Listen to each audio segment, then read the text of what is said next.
Hi student, हम काशिफा जाधव का आज देखने वाले हैं पार्ट 3। इससे पहले हमने 2 वीडियो में देखा।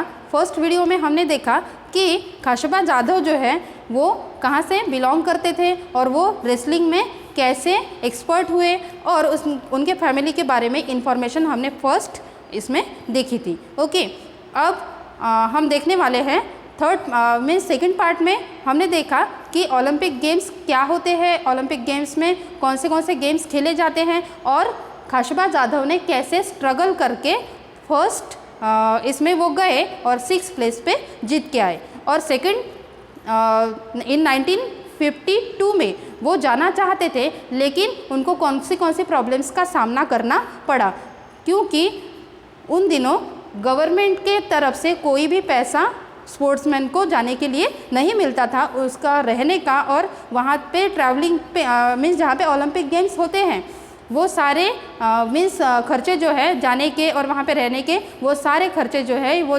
सारा खर्चा जो है वो पूरा उस स्पोर्ट्समैन को उठाना पड़ता था। ओके, ये सारी इन्फॉर्मेशन जो है हमने पहले के 2 वीडियो में देखी है।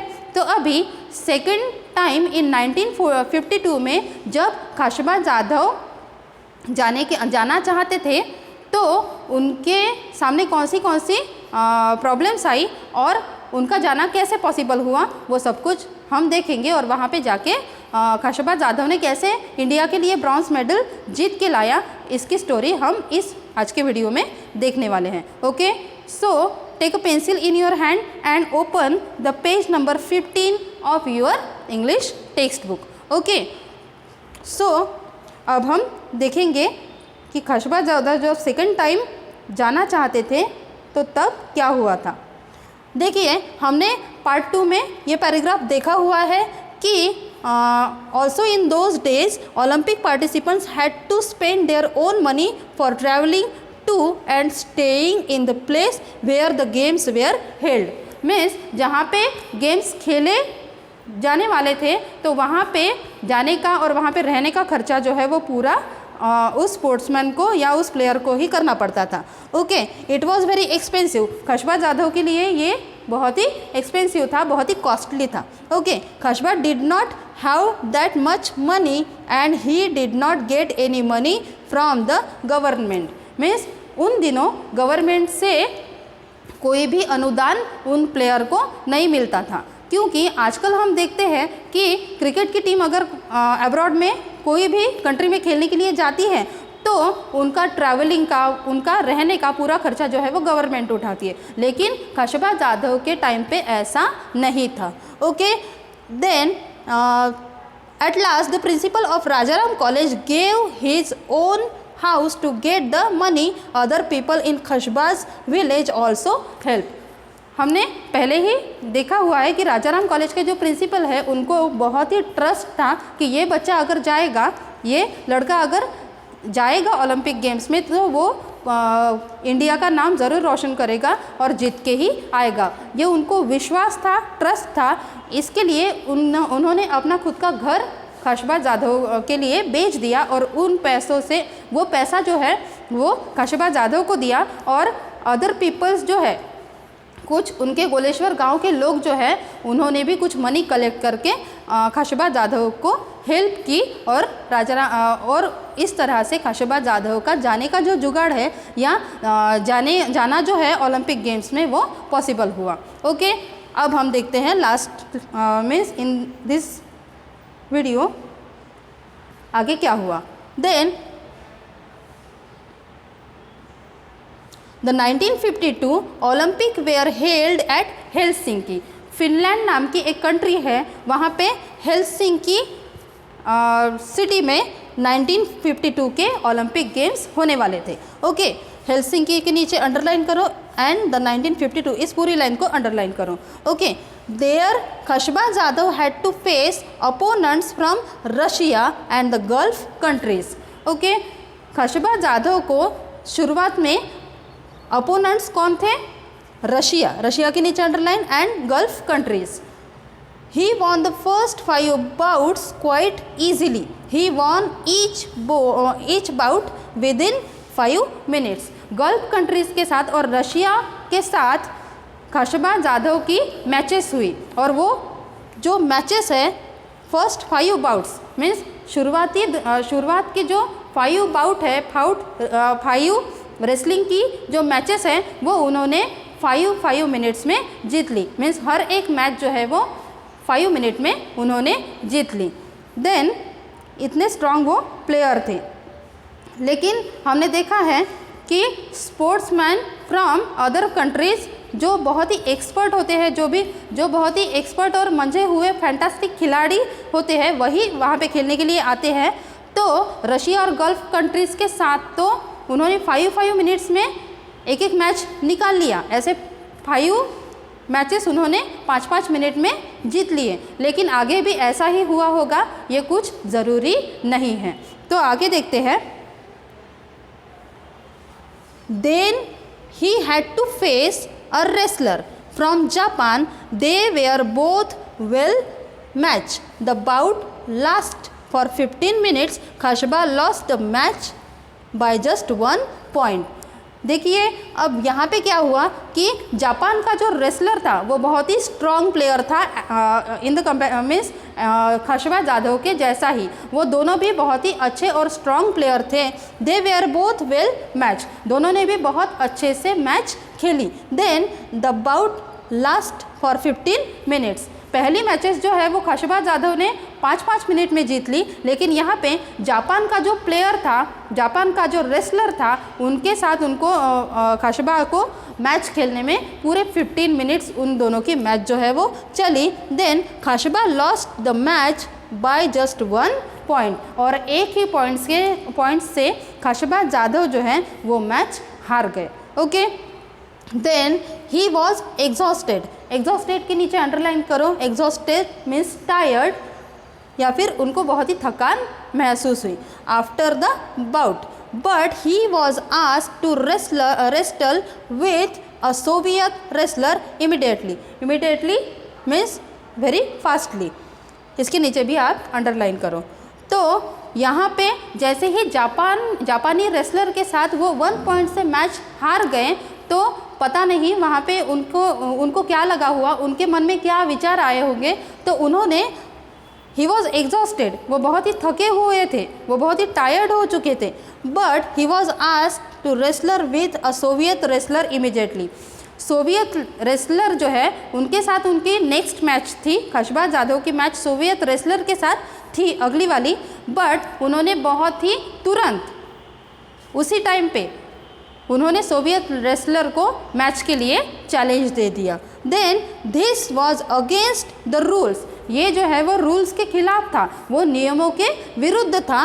But according to the rules Khashaba should have rest for at least half an hour before the second bout. Second bout खेलने से पहले रूल्स ऐसे थे कि पहली मैच आपने खेल ली तो दूसरी मैच खेलने से पहले आपको क्या करना है, आपको हाफ एन आवर की मीन्स आधे घंटे की रेस्ट लेनी पड़ती थी, ऐसा रूल था। लेकिन खशबा मीन्स वहाँ पे एक्चुअल में क्या हुआ था, एक्चुअली वहाँ पे क्या हुआ था ये तो हम नहीं जानते, या खशबा जाधव के मन में जापानी रेसलर के साथ हारने के बाद क्या विचार आएंगे होंगे ये भी हम नहीं जानते, कि उनके मन पे प्रेशर आ गया था कि उनको कैसा लग रहा था ये कुछ समझ में नहीं आ रहा था। लेकिन जल्दबाजी में उन्होंने सोवियत रेसलर के साथ जल्दी से जल्दी खेलने का डिसाइड कर लिया। वो रूल्स के अगेंस्ट था लेकिन तब भी उन्होंने सोवियत रेसलर के साथ खेलने का डिसाइड कर लिया, उन्होंने वो डिसीजन ले लिया। Then Khashaba lost in the bout with the Soviet wrestler, still he had won a bronze medal by finishing third. Khashaba पूरी तरह से वो मैच जीत सकते थे, लेकिन उन्होंने जल्दबाजी में एक डिसीजन ले लिया कि सोवियत रेसलर के साथ उन्होंने जल्दी से जल्दी मैच खेलना शुरू कर दिया। और वो बहुत ही थके हुए थे पहले से ही, इसीलिए वो सोवियत रेसलर के साथ मैच हार गए। तब भी वो 3rd नंबर पे इंडिया को ब्रॉन्ज मेडल उन्होंने इंडिया के नाम कर दिया था, भारत के नाम उन्होंने पहला ओलंपिक मेडल जो है वो कर लिया था। अगर वो सोवियत रेसलर के साथ आधे घंटे की रेस्ट लेके अगर खेलते तो मे बी हमारा मेडल जो है वो सिल्वर होता। तो जल्दबाजी में यहाँ पे हमें एक सीख भी मिलती है कि जल्दबाजी में कोई भी काम नहीं करना चाहिए, उसके परिणाम कुछ अलग ही होते हैं। आज जो हिस्ट्री है वो ब्रॉन्ज मेडल की बनी है कि स्वतंत्र भारत के लिए खशबा जाधव ने ब्रॉन्ज मेडल जीत के आए, लेकिन ये भी बात है कि हमें भी नहीं पता कि वहाँ पे एक्चुअली क्या हुआ होगा। तो मे बी रूल्स के हिसाब से अगर खशबा खेलते तो उनमें वो एबिलिटी थी कि वो सिल्वर मेडल भी जीत के ला सकते थे। But it's okay. Then when Khashaba return from Helsinki many people honoured him. Honoured के नीचे अंडरलाइन करो, ऑनर्ड मीन्स सम्मान करना या स्वागत करना। देन वो जब हेलसिंकी से वापस आए तो मेनी पीपल ऑनर्ड हिम, बहुत सारे लोगों ने उनका सम्मान भी किया और स्वागत भी किया। The people in his village gave him a grand welcome. People in his village gave him a grand welcome. उन्होंने बहुत ही बड़े पैमाने में उनके विलेज के लोगों ने जो है वो उनका वेलकम किया। A procession of 151 bullock carts. Procession के नीचे अंडरलाइन करो, procession means what? A number of people और vehicle that move slowly in a line. हम उसको इजी वर्ड में जुलूस या फिर मराठी में हम उसको मिरवणूक भी बोलते हैं। तो ऐसा जुलूस या मिरवणूक, अ नंबर ऑफ पीपल और व्हीकल्स, हमने ऐसे जुलूस वगैरह देखे हैं। तो इसी तरह से खशबा जाधव के गांव के लोग जो है गोलेश्वर के, उन्होंने ऐसे बड़े पैमाने में एक प्रोसेशन लेके 151 बुलक कार्ट्स का 151 बुलक कार्ट्स सजा के उन्होंने अपने हीरो का जो है वो ग्रैंड वेलकम किया और उस प्रोसेशन के साथ खशबा जाधव को गांव में लाया गया।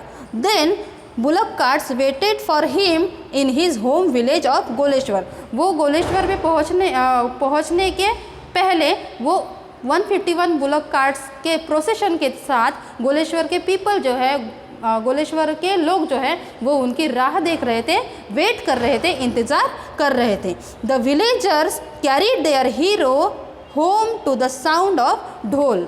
देखो यहाँ पे एक छोटा सा पिक्चर भी आया है इस पेज पे, देखिए यहाँ पे ढोल है, नगाड़े हैं, कुछ लोग झंडे लेके हैं और ये बुलक कार्ट जो है वो यहाँ पे दिखाई दे रही है। तो people of Goleshwar gave him a grand welcome with the procession of 151 bullock carts and the villagers carried their heroes home to the sound of ढोल। और ढोल के आवाज़ के साथ, साउंड के साथ उन्होंने अपने हीरो को गोलेश्वर गांव में लाया। ओके, देन नेक्स्ट पैराग्राफ में देखते हैं, Khashaba Jadhav did not forget those who help him after winning the Olympic medal. He play the first bout to raise money. देखो खशबा जाधव जो है वो ओलंपिक विनर बन चुके थे, वो चैम्पियन बन चुके थे, लेकिन वो सक्सेस पाने के बाद, यशस्वी होने के बाद भी जिन्होंने उनको हेल्प करी थी उनको वो भूले नहीं थे। और ओलंपिक मेडल जीतने के बाद उन्होंने फर्स्ट मैच जो है, फर्स्ट बाउट जो है वो मनी कलेक्ट करने के लिए खेली। Not for himself, for the Rajaram college principal के लिए उन्होंने वो मैच जो है वो खेली। Then not for himself but for the principal who had given his house for sending Khashaba to Helsinki. Khashaba Jadhav को हेलसिंकी भेजने के लिए राजाराम कॉलेज के प्रिंसिपल ने खुद का घर भेज दिया था, वो हमने देखा है सेकंड पार्ट में। तो उनका घर जो है वो उनको वापस दिला सके, इसीलिए जब वो मेडल जीत के आए तब उन्होंने पहला जो मैच है वो पैसों के लिए खेला, नॉट फॉर हिमसेल्फ, उनके खुद के लिए नहीं। तो राजाराम कॉलेज के प्रिंसिपल का घर उन्हें वापस करना था, इसलिए। Then the principal got his house back again. और प्रिंसिपल को उन्होंने उनका खुद का हाउस जो है वो वापस कर दिया। Then Kashaba won great honor for his country, even when did not have much help or facilities. देखो यहाँ पे राइटर कहते हैं कि खशबा जाधव ने अपने मदरलैंड के लिए या अपने कंट्री के लिए एक ग्रेट ऑनर जो है वो वहाँ पे कायम किया। उनके वक्त जाने आने का पूरा खर्चा खुद को प्लेयर को करना पड़ता था और उतनी फैसिलिटीज़ भी प्लेयर को प्रदान नहीं की जाती थी गवर्नमेंट के तो मीन्स गवर्नमेंट की ओर से कोई भी मदद उनको नहीं मिलती थी। आज हम देखते हैं कि क्रिकेटर्स हो या कोई भी ओलंपिक गेम्स खेलने के लिए जाने वाले जो स्पोर्ट्समैन हैं तो उनका 5 स्टार होटल में रहना, उनका ट्रैवलिंग जो है वो एयरलाइन से होता है, तो ये सारा महंगा पड़ता है खर्चा। लेकिन ये सब कुछ जो है वो गवर्नमेंट के हिसाब से मीन्स गवर्नमेंट की ओर से उनका पूरा खर्चा किया जाता है। लेकिन ये सारी फैसिलिटीज़ ना होने के बावजूद भी अगर खशबा जाधव ब्रॉन्ज मेडल जीत सकते हैं, जब फ्यू ऑफ फैसिलिटीज़ मीन्स एक भी फैसिलिटीज़ गवर्नमेंट के हिसाब से नहीं मिलती थी, then today sportsman have many facilities. Shouldn't we all try our best to win greater honor for our motherland? Means क्यों ना हम भी अपना बेस्ट जो है वो ट्राई कर सकते हैं अपनी मदरलैंड का या हमारे देश का नाम रोशन करने के लिए हम भी कुछ ना कुछ ऐसा कर सकते हैं, क्योंकि आजकल तो बहुत सारी फैसिलिटीज़ जो है वो गवर्नमेंट के ओर से दी जाती है एक प्लेयर को। ओके, तो आई होप आप बहुत ही इंस्पायर हो गए होंगे खशबा जाधव के इस लेसन से, और हमें भी कहीं ना कहीं ऐसा लगना चाहिए कि हम अपने देश के लिए कुछ ना कुछ कर सकते हैं। ऐसा ज़रूरी नहीं है कि आप एक अच्छे प्लेयर ही बनो। There are many field are available today in this era, जैसे कि सिंगिंग है, डांसिंग है और साइंटिस्ट कुछ लोग बनते हैं, तो और गेम्स भी, स्पोर्ट्स भी हैं। तो स्टडीज़ में ही अच्छा होना ज़रूरी नहीं है, उसके साथ आप अगर आपको किसी और फील्ड में इंटरेस्ट है तो खुद की काबिलियत आप वहाँ पे भी दिखा सकते हो और अपने मदरलैंड के लिए कुछ ना कुछ अच्छा कर सकते हो। ओके, तो ये जो पेज है, पेज नंबर 15, वो अच्छे से आप पढ़ लीजिए, हार्ड वर्ड्स को अंडरलाइन कीजिए और मैं आपको उसके मीनिंग वगैरह लिख के दूंगी। Okay, thank you.